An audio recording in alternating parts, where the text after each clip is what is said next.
ಅಮೆರಿಕಾದ 16ನೇ ಅಧ್ಯಕ್ಷ, America's 16th president Abraham Lincoln ತನ್ನ ಮಗನ ಟೀಚರ್ಗೆ ಒಂದು letter ಬರ್ತಿದ್ದಂತೆ.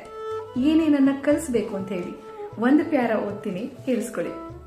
He will have to learn, I know, that all men are not just, all men are not true. But teach him also that for every scoundrel there is a hero.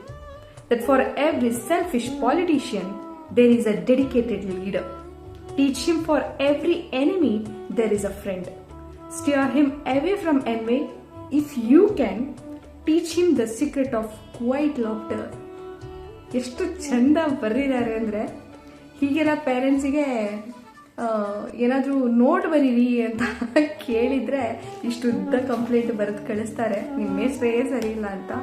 ಅಮೆರಿಕದ 16ನೇ ಅಧ್ಯಕ್ಷ ಇಷ್ಟು ಒಳ್ಳೆ ಪತ್ರವನ್ನು ತನ್ನ ಮಗನ ಶಿಕ್ಷಕಿಗೆ ಬರೆದಿದ್ರಂತೆ.